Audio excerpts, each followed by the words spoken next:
It was a perfect October wedding. 72 degrees. The dogwoods in front of the Charlotte Country Club had turned crimson the week before, exactly on schedule. My father had managed to walk without his cane for the first time since his stroke. My son looked like a little man in his navy vest. The champagne was a 2015 Veuve Clicquot I had chosen myself. My husband had agreed without tasting, which should have told me something 6 months earlier. And on the AV table behind the DJ booth, 3 feet from where my 8-year-old son was sitting with an iPad in his lap, my husband had set up a projector. He told me it was for the slideshow. It was not for the slideshow. The bridal suite smelled like hairspray and magnolia. Diane Cole, 63 years old, widowed at 44, a woman who had raised 2 sons alone and still ironed her own pillowcases every Sunday, was pinning the flower crown into my hair. Her hands shook a little. They hadn't shaken at the rehearsal Thursday night. "I texted you last night," she said. "Did you see it?" "I saw it. I was at Priya's signing, the last of the paperwork. I couldn't call. You didn't call me back this morning." She paused with the 3rd pin halfway in. "I wasn't brave enough. We'll talk tonight, Diane." She nodded. The pin went in. The dress was a Neiman Marcus sample the seamstress had taken in twice in 6 months. The first alteration had dropped it a size. The second had dropped it another. I had told the woman it was wedding stress. She had smiled the smile of a person who had been fitting brides for 30 years and said, "Sweetheart, we all stop eating the last month." I had not corrected her. In the mirror, my face was the face I had worn since May. Calm, the cheekbones a little sharper than they used to be. The Chanel Rouge Allure on my lips was a shade called Pirate, which I had found funny when I picked it out in August. I still found it funny. The door opened. Megan Vance walked in, maid of honor, best friend of 21 years. The woman who had held my hand at Michael's funeral and cried with me at my mother's grave 6 years ago and introduced me to Ethan Cole on a Tuesday afternoon at Dean and DeLuca, like the universe had dropped him in her lap to hand me, sage green dress. Chloé Eau de Parfum. She came up behind me and wrapped her arms around my shoulders. "You look beautiful, Claire. This is your day." Diane went very still for a half second. Her fingers paused on the 4th pin, then moved on. I let Megan hold me. I held her back. The drawer under the vanity held a handkerchief with the letter M stitched in ivory silk. My mother, 4 months before the ovarian cancer took her, had pressed it into my palm and told me to save it for my second wedding. The first time a woman marries, she marries who she thinks she loves. The second time she marries who she actually needs. Use this when you cry. I did not take it out. Today was not going to require it. The ballroom was set for 180. White linens, deep red dahlias, gold-rimmed chargers. I walked the floor with Diane at 3:40, a final check before guests arrived, and when we passed the DJ booth I stopped. Marcus, the DJ, 24 years old with tattoos down both forearms, was coiling an extension cord around his elbow. I handed him a white envelope. $500, Marcus. Tip for excellent service today. And one instruction: if my son brings you an iPad during the reception, step back from the console. That's it. He looked at the envelope. He looked at me. He nodded once and put it in the inside pocket of his vest. "Yes, ma'am." I kept walking. The projector sat on a black AV table beside the DJ booth. A white sheet draped over a parallel cart. Ethan's laptop closed beside a remote. I didn't touch any of it. At the back of the ballroom in a gray suit, talking to my father beside the front row of chairs, was Tom Whitaker. He had flown down from Wilkesboro that morning. He had walked me down the aisle the first time, the best friend of the man I had buried 5 years ago, godfather to the boy now sitting in the front row. Today he was going to sit.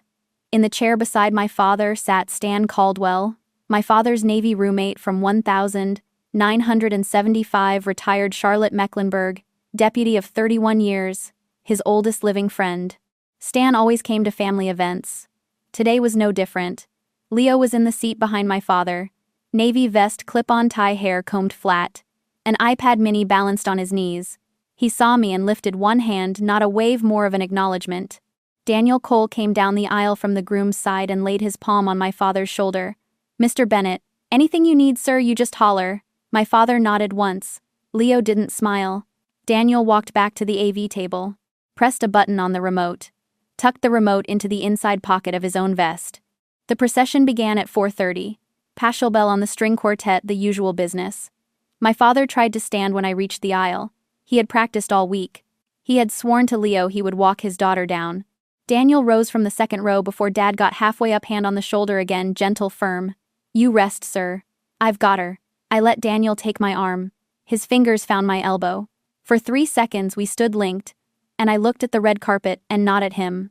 Last time this man puts a hand on me. I did not say it. I filed it. We walked. At the altar Ethan was beaming. 38 years old, 6'2" a jaw. I had once found reassuring.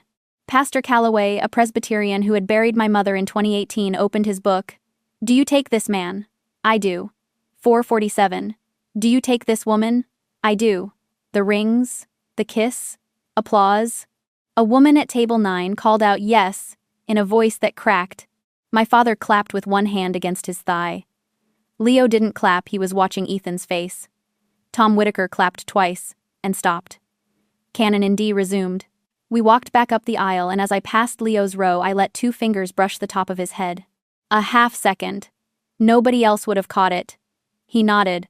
The reception opened at 6. The quartet gave way to Marcus, and Etta James began to play. I danced with Ethan. He held me an inch too far, stiff in the shoulders, his eyes over my right ear. We had practiced. We were good at practicing. The father-daughter dance came next. Dad wasn't up for it. I knelt in front of his chair while Marcus played My Girl, and I took both his hands in mine. He leaned close. You handling this, sweetheart? I'm handling it, Daddy. He nodded. His eyes were clear. I had thrown up that morning. I had told Ethan it was food poisoning from the rehearsal dinner shrimp. I had told him that story many times in 6 months. He had believed it every time, because belief was convenient. My plan had 3 branches. The first was that Ethan would yell at me, stand up, accuse me, and sit down. The filing would still go in Monday. I would still win the divorce and the torts. I would miss the assault. That was acceptable. The second branch was that Ethan would project the video he had prepared. I would counter with the iPad on my son's lap. The truth would come out. No violence. Acceptable. The third branch was that Ethan would hit me. I did not want the third branch. The third branch was a gift to the prosecution, unasked for, gratefully received. At 6:12, Ethan stood up at the head table and picked up the cordless microphone. Before we dance, he said, I want to say something to my bride. The room quieted. Daniel by the AV table put his hand in his inside pocket. Claire, Ethan said, everyone here loves you. But everyone here deserves to know what kind of woman I just married. He paused. Ugly pause. The projector clicked on. The white sheet lit up. 10 feet wide. A loft hotel, Charlotte, uptown, 3rd floor hallway. Time stamped the previous Saturday. Me in a cream trench coat. Daniel in a gray suit. Daniel's arms around me. 3 seconds. Cut. No audio. Just the image. From the right angle, if you didn't know, it looked like a kiss.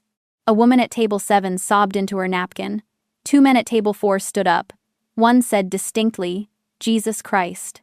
Megan pressed both hands to her mouth. Oh my God, Claire. How could you? Diane came half out of her seat. Ethan. What are you doing? My father tried to stand. Daniel was already there. Already in the chair beside him, palm on the shoulder, voice pitched low and careful. Mr. Bennett, you had a stroke 8 months ago. Sit down, please. Ethan stepped off the dais. He crossed the floor toward me. 5 yards. 3, 1. I did not move. He hit me open-palmed right to left, and my head turned with it, the way a head turns when it knows what is coming. My lips split against my own teeth. The blood came fast, 2 drops on the bodice, the size of dimes spreading through the lace like ink finding paper. You cheating, he couldn't finish. Megan hurled her bouquet.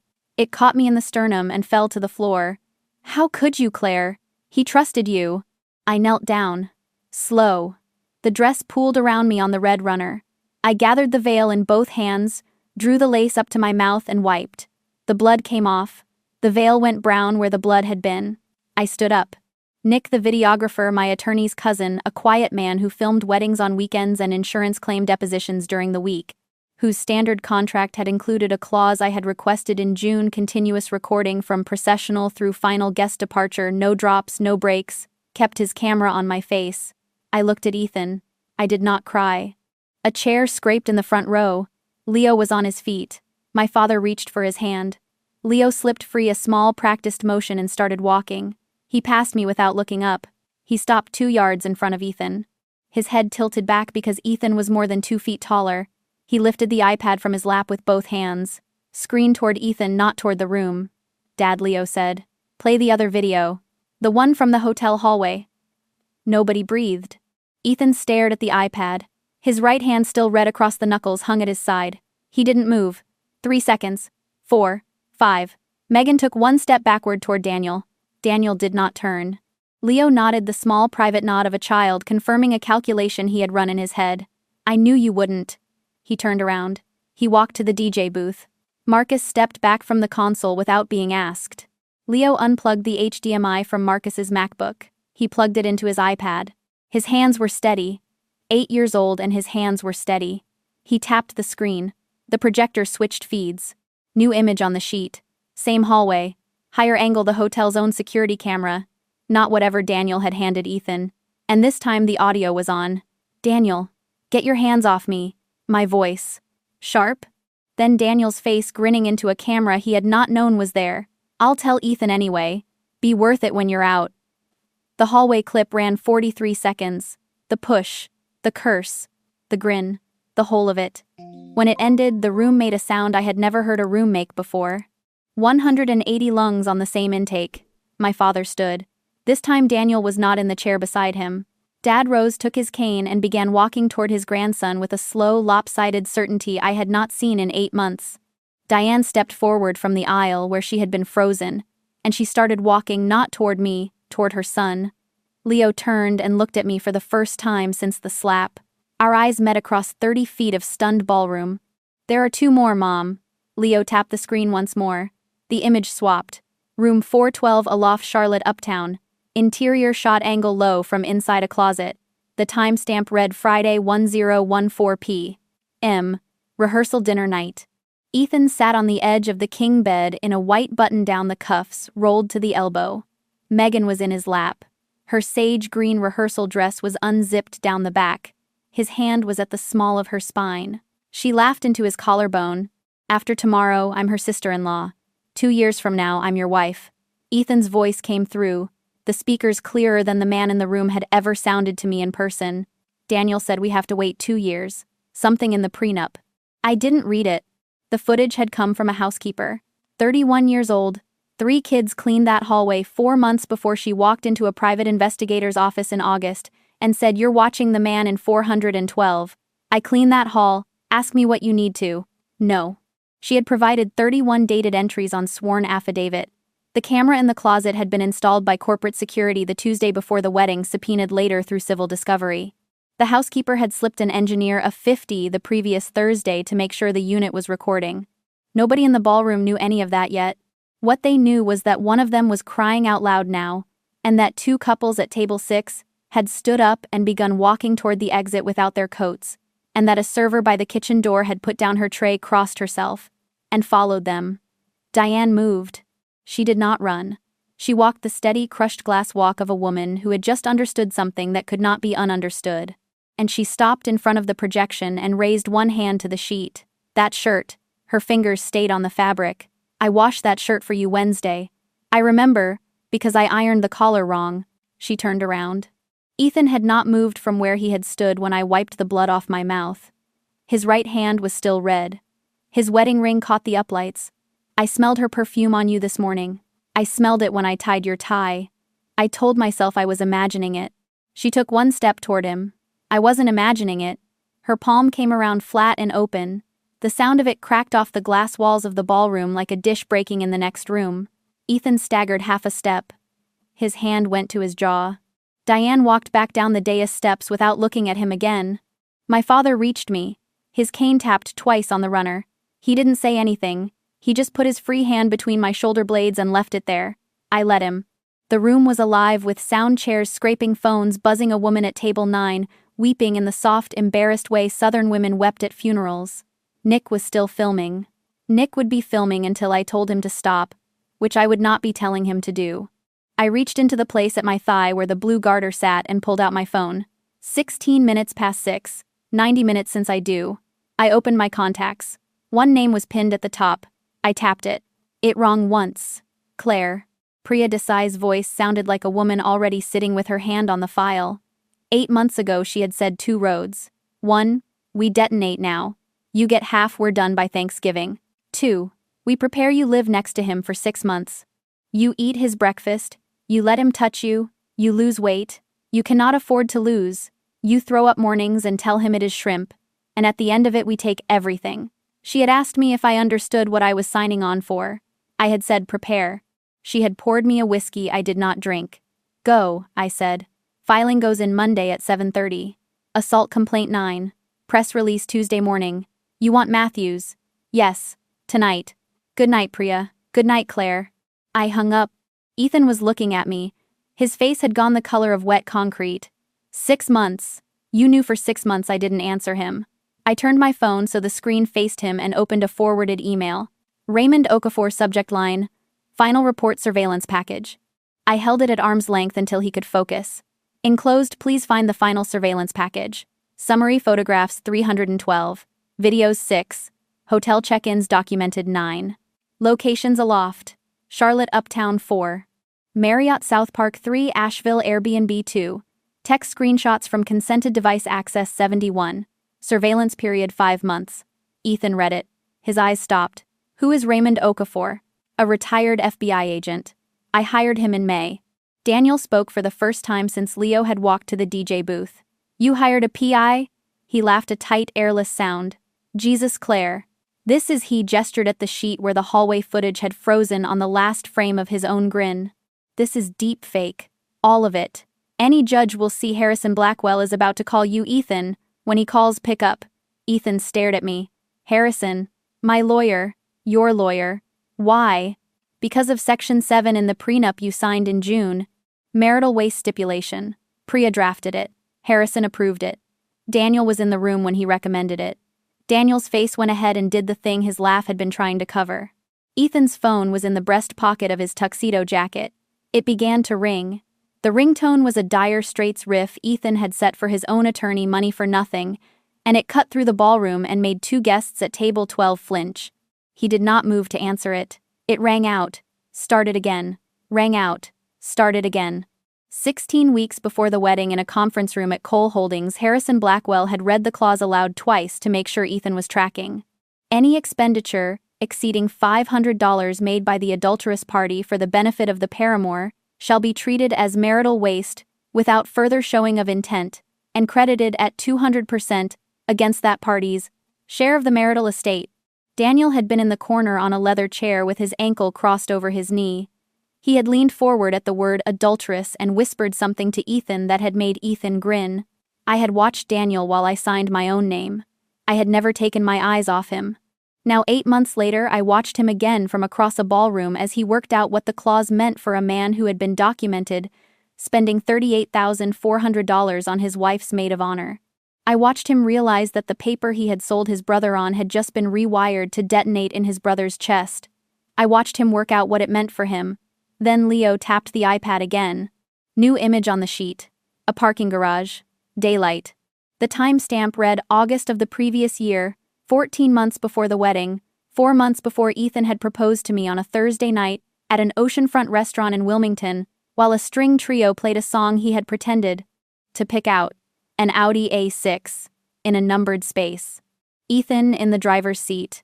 Megan in the passenger seat. His hand was under her skirt. Her mouth was on his jaw. The archive had come from the property management company that owned the Target Ballantine lot. Raymond had subpoenaed it in September through civil discovery on the Matthews matter, which I had not yet explained to anyone in the ballroom and would not need to explain tonight. A man in a gray suit stood up from table 11. He did not hurry. He crossed the parquet the way a man crosses the parquet when he has been waiting 21 years for a reason to move. And when he reached Ethan, he stopped 1 yard short and said quietly enough that only the first 3 tables heard it, "You son of a bitch." Tom Whitaker did not swing. He did not raise his hand. He stood in front of my husband of 93 minutes and said the 4 words, and then he turned around and walked back out through the entrance. I watched him go. The dogwoods on the portico had dropped half their leaves since 4:30. Ethan. I brought my eyes back. Harrison is going to try one more time. Pick up. The phone rang again. Megan slid down the side of the cake table and sat on the floor. The sage green dress fanned out around her ankles. Both her hands went into her hair. She started crying. Real crying. Wet, broken nasal. Claire A. Hitch. Claire, I'm sorry. He said he loved me.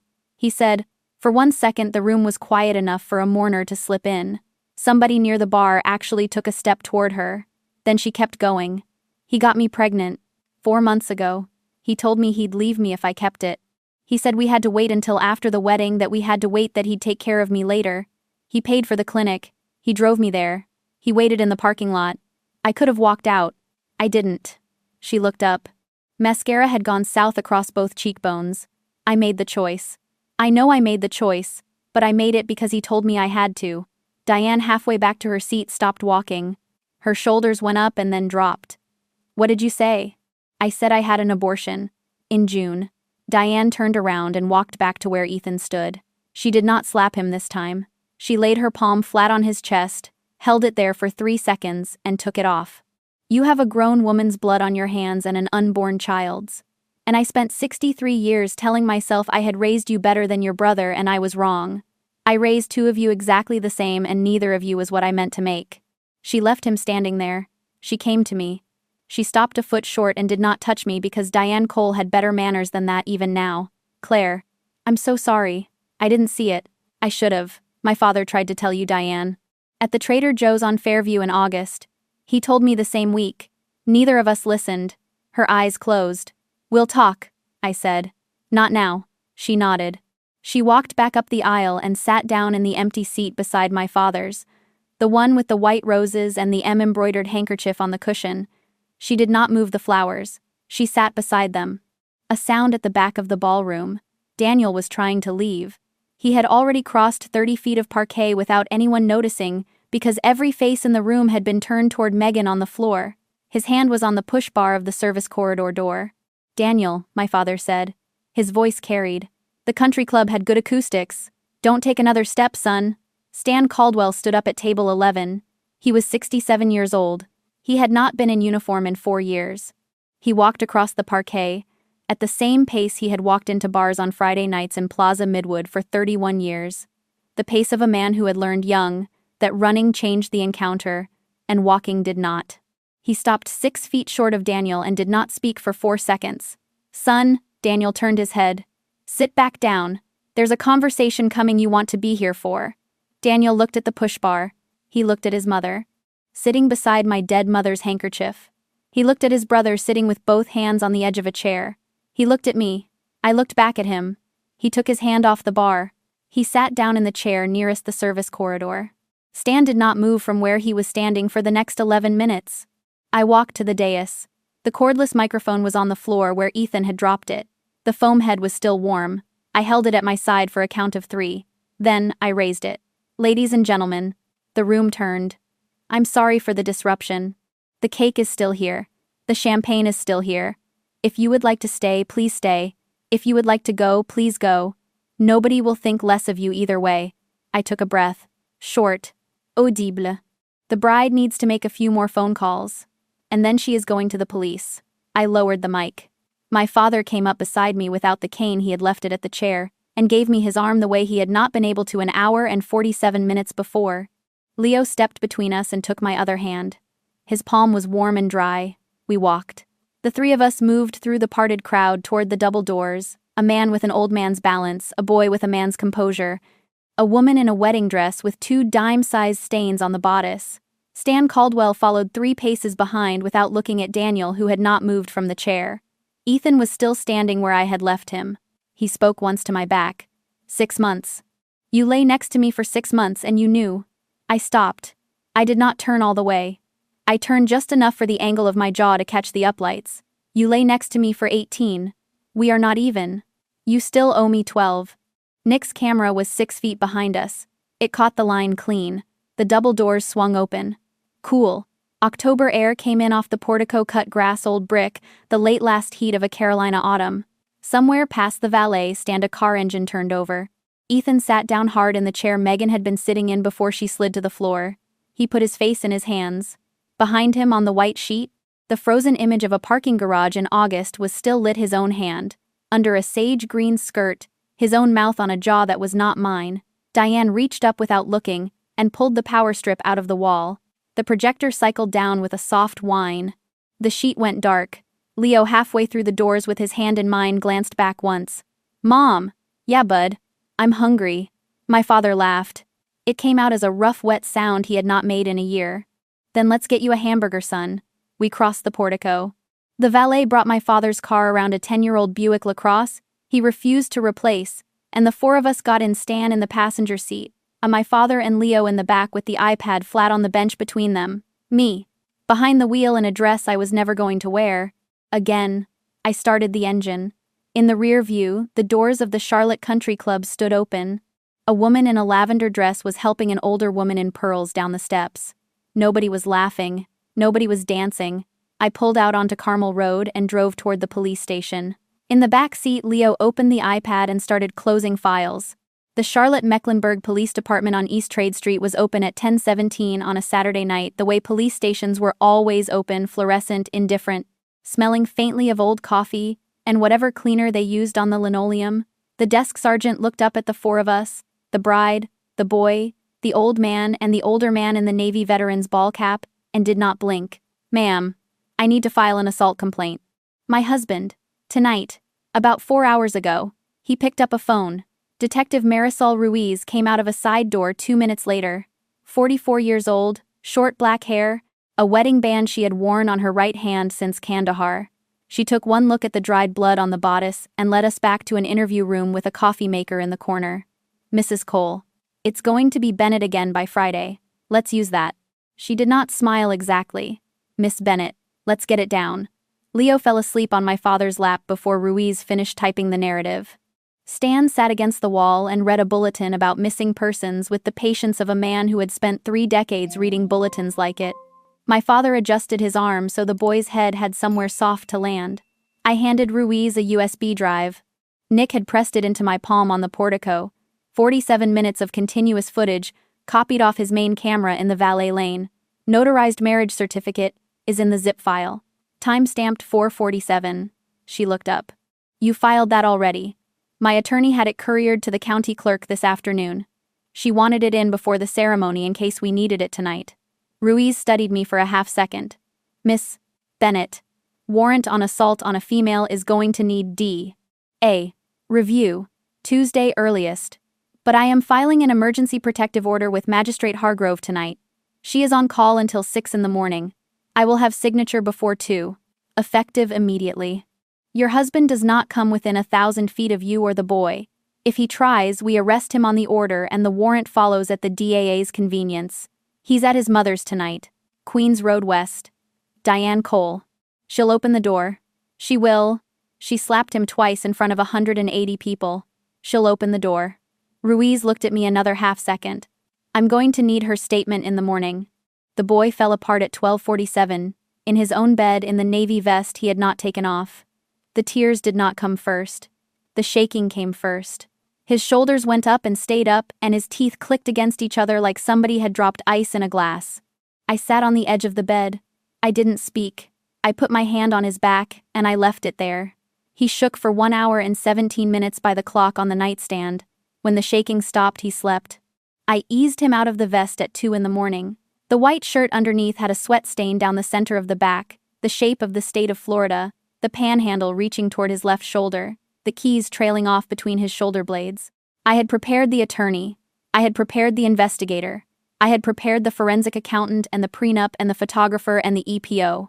I had not prepared for a Florida on the back of a child. I hung the vest over the bedpost. I sat on the floor of his room with my back against the bed frame. I did not sleep. I watched him breathe until the sky turned gray at the kitchen window down the hall, and then I made coffee. They served the order at 7:48 Sunday morning. Diane opened the door in a gray cashmere robe and stepped aside without a word. Ethan was asleep in the twin bed in the back guest room, the room Daniel had slept in until he left for Chapel Hill 24 years ago. Ruiz walked him out through the front hall and he passed beneath the oil portrait of his late father without looking up. The Queens Road West cul-de-sac was Sunday quiet. 2 houses down. A man in a bathrobe retrieving his Charlotte Observer turned a deliberate quarter turn toward his boxwood hedge and examined the mulch. Across the street, an elderly woman at an upstairs window drew her curtains without watching. Southern manners.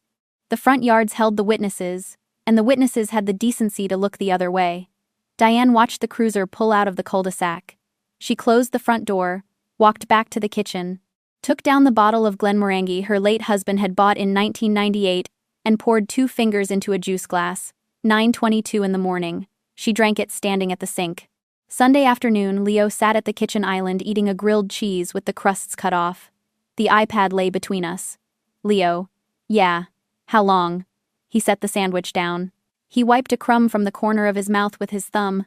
Then he looked at me the way he had looked at me since he was 3 years old, which was like a small patient adult waiting to be taken seriously. February. 14 months. Yes, Mom. Why February? Because at Easter the year before, he said something.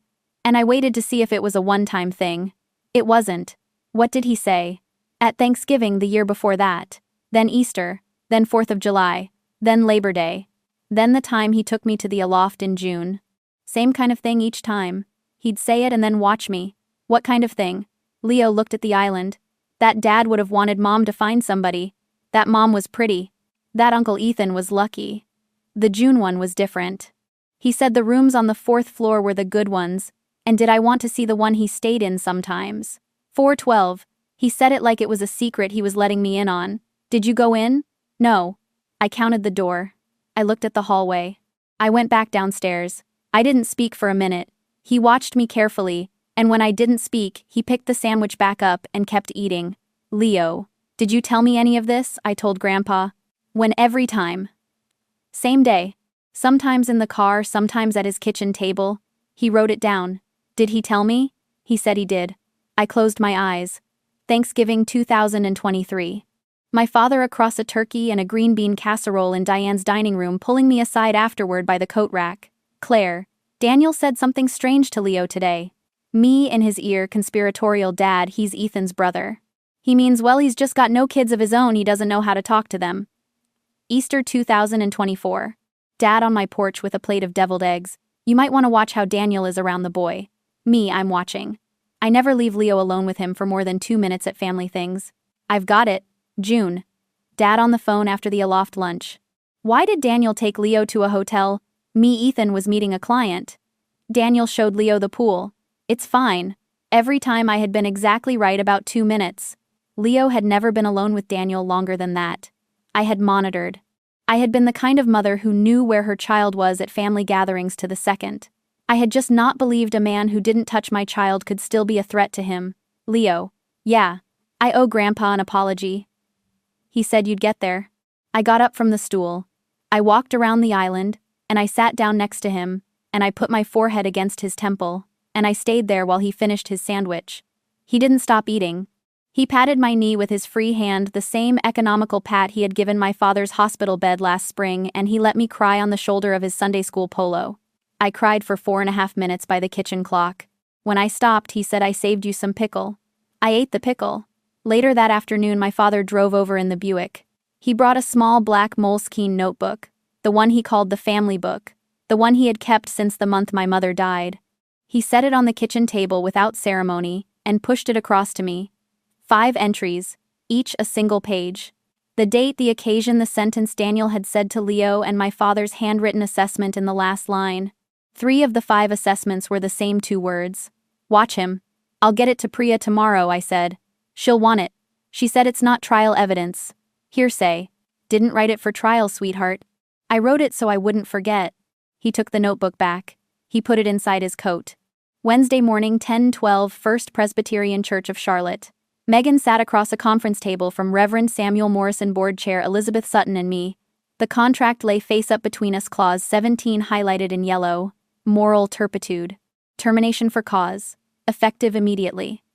Megan's eyes were raw. Claire, Miss Vance.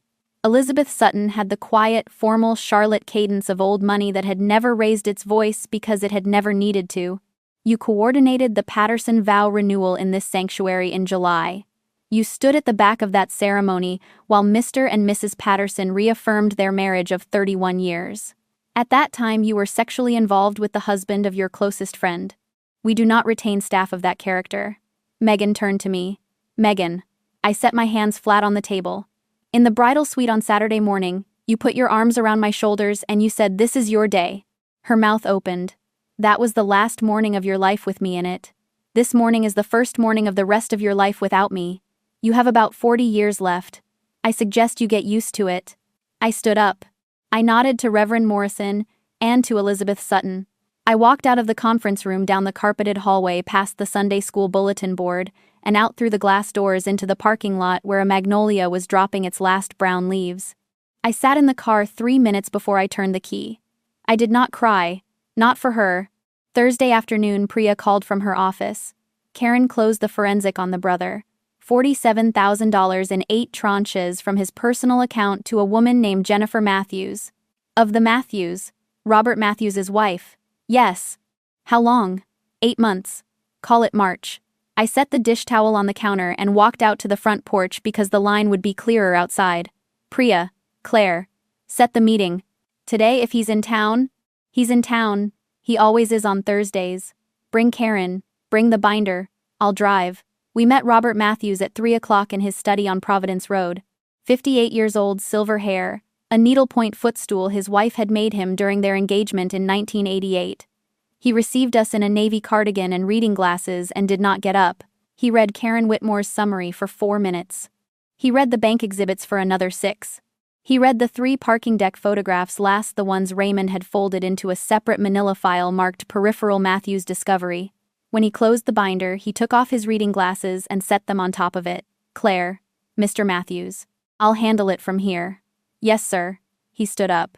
He shook Priya's hand. He shook Karen's. When he got to me, he didn't shake. He put both his hands over mine the way a man at a funeral clasps the hand of a widow he grew up with. Your mother would be proud of you. Thank you, sir. Michael would be proud of you.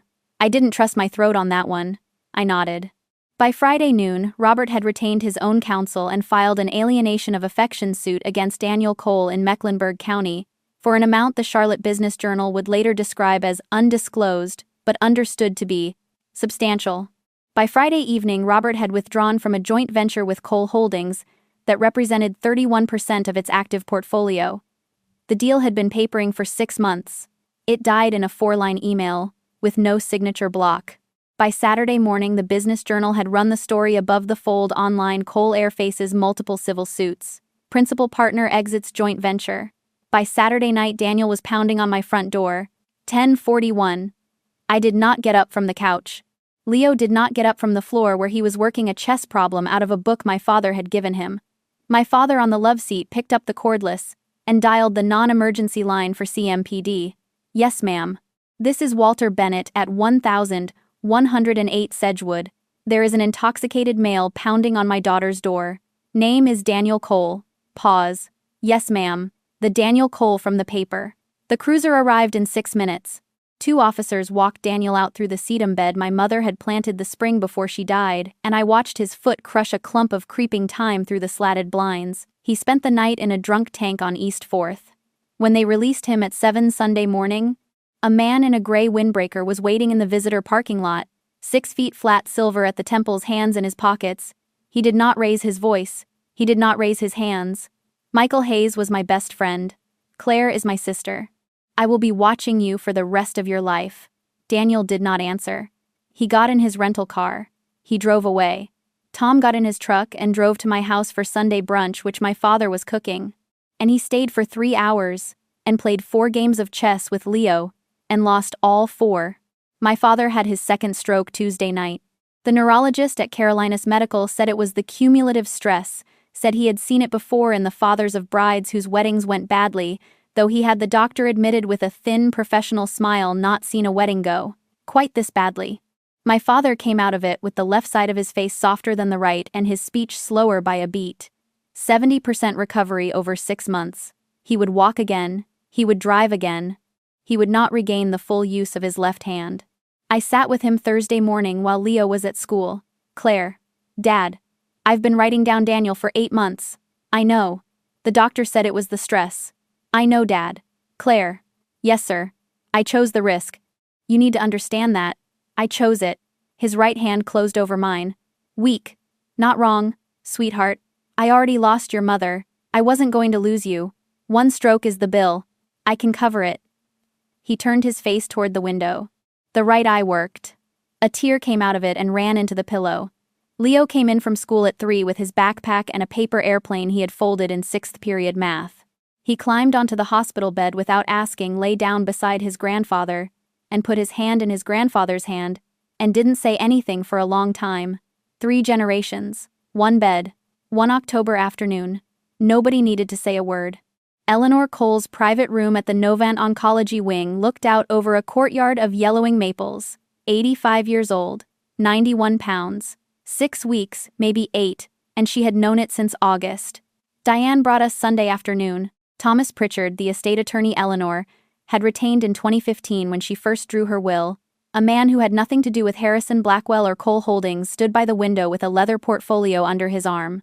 2 witnesses sat in chairs against the far wall, a charge nurse and a hospital social worker. The geriatric neurologist who had signed off on Eleanor's capacity evaluation the previous Wednesday stood in the doorway with her hands folded. Eleanor had been working with Thomas quietly since April. The drafts were prepared, the witnesses were scheduled. The only thing that had to happen Sunday afternoon was the signature. She looked at Leo. "Come here, son." Leo walked around the foot of the bed and took her hand. Her fingers were thin, her grip was not. She looked at me over his head. "Claire."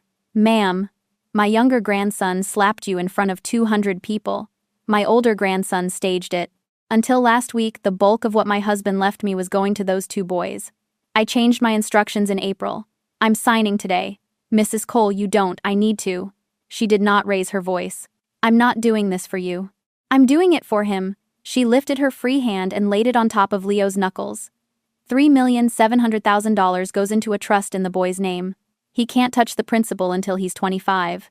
The income is available for his education, any education he wants, anywhere he wants it, starting now. The trustees are Priya Desai and Thomas.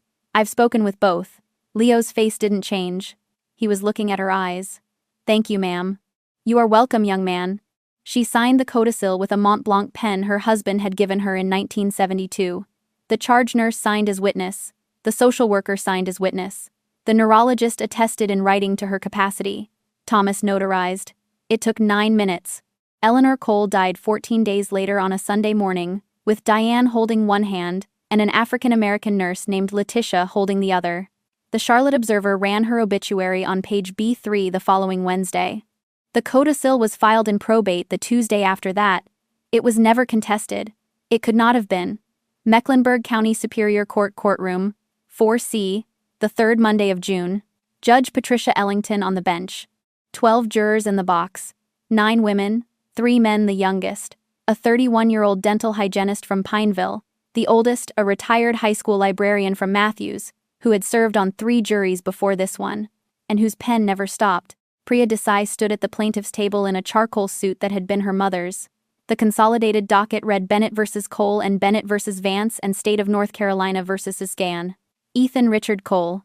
4 causes of action in one courtroom efficient, because the evidence overlapped and because Judge Ellington did not suffer redundant proceedings. The first exhibit went up on the 60-inch monitor bolted to the wall facing the jury box. 47 minutes of continuous footage, beginning at 6:09 on the evening of October 12th. The jury watched it. The foreperson, the librarian from Matthews, wrote 3 lines in her notebook during the slap. Her pen did not stop during the 2 videos that followed. At the 43-second mark of the hallway audio, the dental hygienist in the back row turned her face toward the ceiling, and then deliberately turned it back. When the tape ended, the courtroom held the same quiet the ballroom had held 8 months earlier. Different quiet. Colder. Ethan's counsel of record was Dylan Prestwick, his 4th attorney since November. Harrison Blackwell had filed a motion to withdraw in early December, citing a single on-record line undersigned counsel's area of specialization is estate planning. This matter requires criminal defense representation of a caliber I cannot ethically provide. Ellington had granted it. Ethan had retained Prestwick the following week, fired him over Christmas, cycled through 2 more over the winter, and returned to Prestwick in May, because no one else would take the file. Prestwick rose to cross-examine Raymond Okafor on the surveillance log. He got 31 minutes in before Ellington cut him off. "Mr. Prestwick, the witness's credentials are unchallenged. The chain of custody is unchallenged. Your client stipulated to the accuracy of the locations in his deposition. Move on or sit down." Prestwick sat. On day 6, Diane Cole took the stand for the plaintiff. She wore black. No jewelry except the wedding ring she had not taken off. Priya asked her 3 questions. "Mrs. Cole, did you launder your son Ethan's white dress shirt on Wednesday, October 9th of last year?" "I did." Did you smell perfume on the collar of your son's tuxedo on the morning of October 12th when you helped him with his tie? I did. Did you recognize the perfume? Diane looked across the courtroom at Megan. Megan did not look back. I had bought it for the defendant Megan Vance at Belk's in South Park for her birthday in June of the previous year. It was Chloe Eau de Parfum. I recognized it because I had been smelling it on my son's shirts for more than a year. Prestwick did not cross. Megan took the stand on day 11. Her attorney had advised against it. She insisted. Her attorney made a record of the disagreement and ran her through direct examination as if he were reading off a gas station receipt. Priya cross-examined for 19 minutes. By the 18th minute, Megan was crying. At the 19th, Priya asked her the last question, Miss Vance. On the morning of October 12th, in the bridal suite of the Charlotte Country Club, did you embrace the plaintiff and say the words, "This is your day"? Yes. Was the plaintiff's husband the man with whom you had been engaged in sexual relations for approximately 19 months as of that morning present in your thoughts when you spoke those words? A long pause. Yes. No further questions, Your Honor. The jury retired at 2:14 on the afternoon of day 15. They were back at 4:06. Judge Ellington read the verdicts in the order Priya had requested. State of North Carolina versus Ethan Richard Cole, assault on a female. Guilty. Sentence 120 days active confinement in the Mecklenburg County Jail. Supervised probation of 24 months upon release. Mandatory completion of the 52-week Batterers Intervention Program. $1,500 in fines and costs. Civil assault damages the same defendant $115,000 to the plaintiff. Bennett versus Cole. Divorce granted on the grounds of adultery proved by clear and convincing evidence.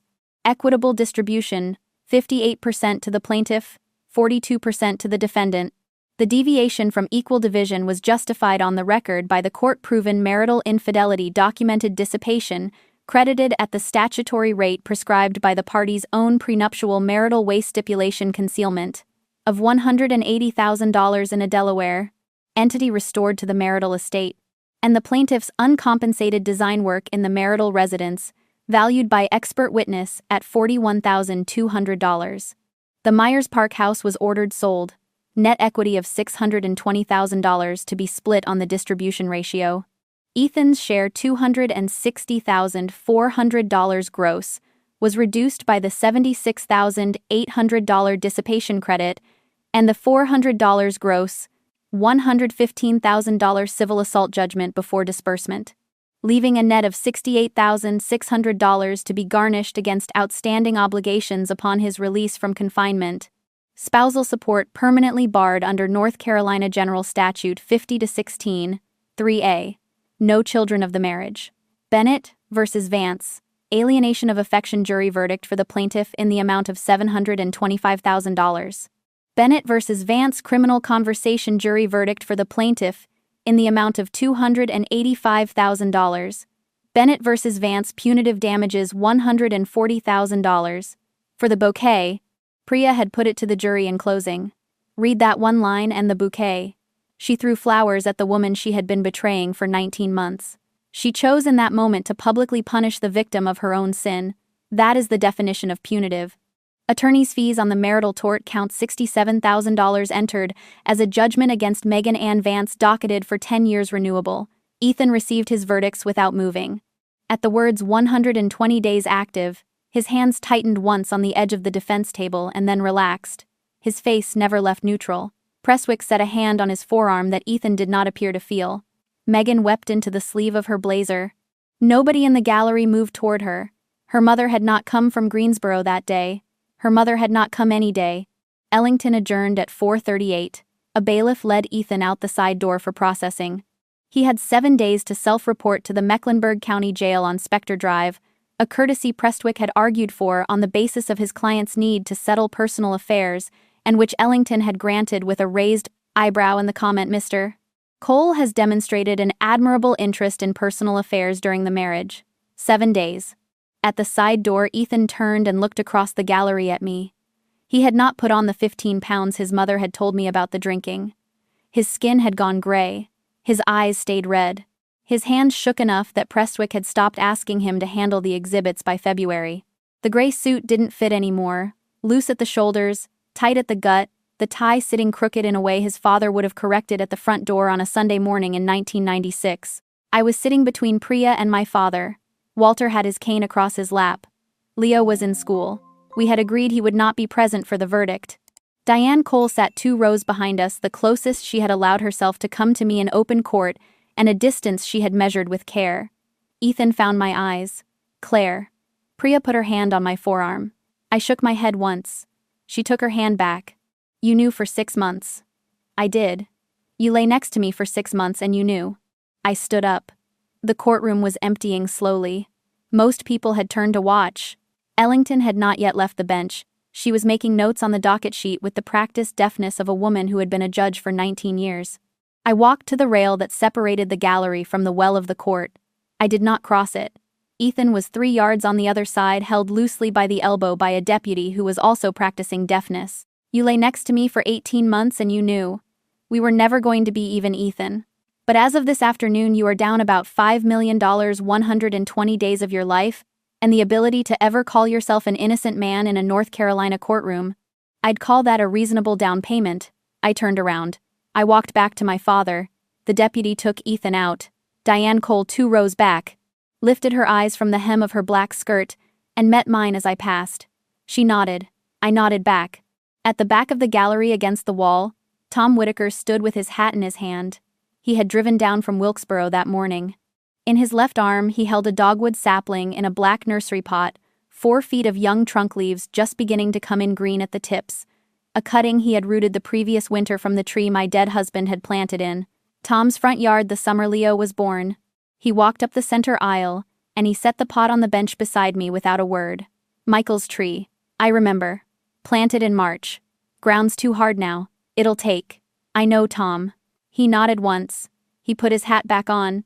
He walked out of the courtroom into the June heat of a Charlotte afternoon. I carried the sapling out to the parking garage. I set it on the floor of the back seat of my father's Buick, which I had driven that morning because he no longer drove himself to anything that mattered. I drove him home with the windows down and the leaves rustling every time I took a turn, and the car smelled like wet bark and potting soil and a summer I had almost forgotten. 2 years. The Myers Park house closed in September. Equity of $620,000 split as the court had ordered. I paid the closing costs and bought a 3-bedroom in Dilworth for $340,000 in October. The differential went into a money market account and stayed there through the winter, while the verdict money moved through appeal. The first tranche of verdict proceeds cleared the following March, about $180,000, a fraction of the paper number. The rest tied up in appellate review Priya estimated would run 18 months. I took a quarter of it and I opened Hayes Design Studio on Camden Road in South End, in a brick warehouse, with exposed rafters that had been a bicycle shop, and before that a bakery, and before that, according to the oldest records, stable. I kept the iron stable hooks on the south wall because a client from Myers Park took one look at them and wrote a $12,000 deposit check for a nursery project without negotiating. 3 employees, 2 junior designers and a bookkeeper. I did the client work. Leo was 10. He played chess in a tournament circuit that traveled on weekends Raleigh, Greensboro, Asheville, once as far as Roanoke. He came home from a tournament in May with a second-place trophy and a slight smile, and the information that he had won the second-place game against a 13-year-old. He did not elaborate. He put the trophy on the shelf above his desk next to the first-place trophy from February and did his homework before dinner. My father was 68. He had regained 65% of his left hand, which he said was plenty for holding a coffee cup. He lived in a 1-bedroom at a retirement community in Dilworth, 2 minutes from my house. He ate dinner with Leo and me every Wednesday. He read the Charlotte Observer front to back every morning. Diane Cole changed her surname back to Fletcher, her maiden name, and moved to Wilmington to live near her younger sister, an oceanographer at UNC Wilmington, who had never married. Diane sent Leo a card on his birthday each year. Inside each card in her precise Catholic school hand, "You are a good boy. Your grandmother loves you." I did not return the cards. Leo kept them in a cigar box under his bed. Ethan served 87 days on good behavior. He relocated to Raleigh and took a position as an assistant manager at an AutoZone on Capitol Boulevard. He wrote me one letter which arrived at my studio in a plain white envelope with a return address in printed block letters. I did not open it. I dropped it into the industrial shredder under the bookkeeper's desk, and I never told anyone, not even Priya. Megan Vance filed for Chapter 7 inches, the Western District of North Carolina, which the court denied on the grounds that willful torts are non-dischargeable in bankruptcy. She left the state. Last I knew from the debt collector's quarterly report, Priya forwarded me.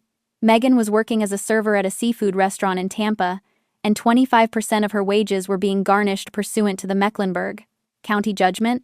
Priya renewed the judgment every 10 years, she said. As a matter of professional habit, at the current rate of collection, Megan might clear half of it before she retired. Daniel Cole was convicted of tax evasion in federal court in the Western District, sentenced to 14 months at the Federal Correctional Institution at Butner, and was currently serving that sentence. His wife filed for divorce 2 weeks after the conviction. Their house in Dilworth sold at a loss. Tom Whitaker still sent Leo a Christmas gift every December, a fountain pen engraved with the initials M.H. The boy kept the pens in the same cigar box as the birthday cards. The dogwood Tom had brought to the courthouse went into the front yard of the Dilworth house on the 15th of March, 2 weeks after Leo's 9th birthday. 18 months later, it was 7 feet tall, and it bloomed the first week of April, exactly 1 week after the trees in front of the Charlotte Country Club finished theirs, the way dogwoods sometimes did when the roots remembered a cooler yard somewhere north. The neighbors on Queens Road West on the morning Ethan was arrested, the man with the Observer, the woman at the upstairs window. I never knew their names. I didn't need to. Southern manners were manners. They were not loyalty. A Saturday afternoon in October, 2 years and 6 days after the wedding. The kitchen smelled like roast chicken and rosemary and a cake that Leo had asked me to make because he had decided my cooking improved when he asked for baked goods, a theory he defended with the assurance of a child who had recently discovered the word hypothesis. Walter sat at the kitchen table with the Observer spread in front of him, reading glasses halfway down his nose. Claire, yeah, Daddy. Do you ever regret the 6 months? I was at the counter slicing an onion. I set the knife flat and rested my palms on either side of the cutting board, and I looked out the window over the sink at the dogwood in the front yard, which had finished blooming a week later than the ones at the country club, the way it always did. I regret that I didn't know sooner. I don't regret the 6 months. Those aren't the same thing. No, sir, they aren't. He nodded. He turned a page. Leo came down the stairs in sock feet with his chess notation book under one arm. Mom, yeah, bud, what's for dinner? Chicken, potatoes, Grandpa wants a salad. I want pudding. You have pudding. Okay. He climbed up on the stool at the counter, and he opened the notation book, and he started copying the moves of a game he had lost the week before in Greensboro. His pencil made a small, steady sound against the paper. I went back to the onion. My mother, on a February afternoon in 2018 inches, a hospital bed in Matthews, had held the handkerchief with my initial on it in both hands and told me, "You love too much, baby. One day you're going to have to love a little less so you can see a little more." She had not told me whether I would like what I saw. I finished the onion. I put it in the pan with the butter and the garlic, and I listened to it hiss. The dogwood outside the window had dropped its leaves. The November wind was rising in the pines at the back of the yard. The sun at 4:12 on a Saturday afternoon came in through the kitchen window at an angle my mother had loved. Leo lifted his head. Mom. Yeah. Nothing. I just wanted to say Mom. Okay, bud. Okay. He went back to the notation book. I went back to the pan. My father turned another page. If you are listening to this and something in the middle of you has gone still, you already know the part I have not said out loud. You know because you have lived some version of it. Maybe he has not hit you. Maybe she has not thrown flowers at your chest in front of 200 people. Maybe your father has not fallen beside you while the man you were about to marry projected a lie onto a white wall for a wedding crowd to see. But you know the quiet before. You know the shape of the 6 months when your body starts losing weight. You cannot afford to lose when you throw up in the morning and call it food poisoning, when you smile at a woman who is sleeping with your husband and you hold her like she is still your sister. You know the part where the people who love you, your father, your son, the neighbor at the grocery store, try to tell you something and you answer with the sentence you have been trained your whole life to answer with? I've got it. I'm handling it. He means well, and you do not yet know how much that sentence is going to cost you. Here is what I want you to take from this, and I want you to take it plain, because I am not going to dress it up for you. Love does not make anyone safe. Loyalty does not make anyone safe. Forgiving people before they have stopped hurting you does not make anyone safe. The only thing that makes you safe is the willingness to believe what you are already seeing. Your father at the grocery store parking lot saw it. Your 8-year-old counted the hotel room numbers and knew. The perfume on the collar was never imaginary. You knew the morning you threw up and called it shrimp. You knew the afternoon the seamstress took in the dress the second time. Your body knew before your mouth could say the word. The tragedy is not that the people around you failed to warn you. The tragedy is that they did warn you, and you kept asking them to be wrong because believing them was going to cost you a life you had already paid for with 4 years of widowhood and 1 new ring. Listen to me. If someone who loves you, a parent, a child, a friend who has nothing to gain, tells you twice that the person in your bed is not safe, that is not a suggestion. That is a second chance you will not get a third of. You do not owe your marriage your sight. You do not owe your husband your silence. You do not owe the man who hit you in front of your father a single apology for the 6 months you spent preparing to leave him. The guilt you feel for having seen clearly is not evidence that you saw wrong. It is evidence that you were raised by people who taught you to doubt yourself before you doubted anyone else, and that teaching almost killed you. You are allowed to unlearn it. So I am going to ask you 3 questions, and you are going to answer them in whatever room you are standing in. Who has tried to tell you something recently that you did not want to hear? What did you say back to them? And if you stopped performing the marriage, the friendship, the family, you are standing inside. If you stopped performing it this week, who would still love you on the other side of the silence? Write their names down. Call one of them tonight. You do not have to leave anybody. You just have to stop pretending you cannot see. The door is already open. Somebody in your life has been holding it for you. Walk through it.